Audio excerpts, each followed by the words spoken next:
ਘਟਨਾਕ੍ਰਮ ਆਪਦੇ ਨਗਰ ਦੀ ਦੱਸਣਾ ਚਾਹੁੰਦੇ ਹਾਂ ਕਿ ਇਹ ਸਾਡੇ ਨਗਰ ਦੇ ਵਿੱਚ ਪਿੰਡ ਕਾਨੇ ਕੇ ਇਹ 1947 ਦੇ ਵਿੱਚ ਤੇਲੀਆਂ ਦੇ ਘਰ ਕੁਛ ਰਹਿੰਦੇ ਸਨ ਜਿਹੜੇ ਮੁਸਲਿਮ ਬਰਾਦਰੀ ਨਾਲ ਸੰਬੰਧ ਸਨ। ਉਸ ਸਮੇਂ ਡਾਕੂਆਂ ਨੇ ਦੋ ਲੜਕੀਆਂ ਨੂੰ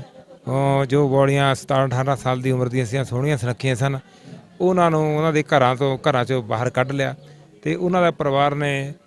ਬੜਾ ਚੀਕ ਚਿਹਾੜਾ ਪਾਇਆ ਕਿ ਜੇ ਕੋਈ ਪਿੰਡ ਦਾ ਵਾਸੀ ਹੈ ਤਾਂ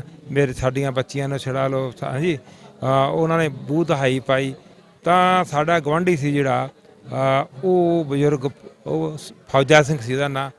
ਹਾਂ, ਉਹਦੀ ਇੱਥੇ ਪਾਕਿਸਤਾਨ ਦੇ ਵਿੱਚ ਉਹਨਾਂ ਨੇ ਇੱਥੇ ਆ ਕੇ ਕਬਰਸਤਾਨ ਵੀ ਬਣਾਇਆ ਹੋਇਆ ਸ਼ਹੀਦ ਫੌਜਾ ਸਿੰਘ।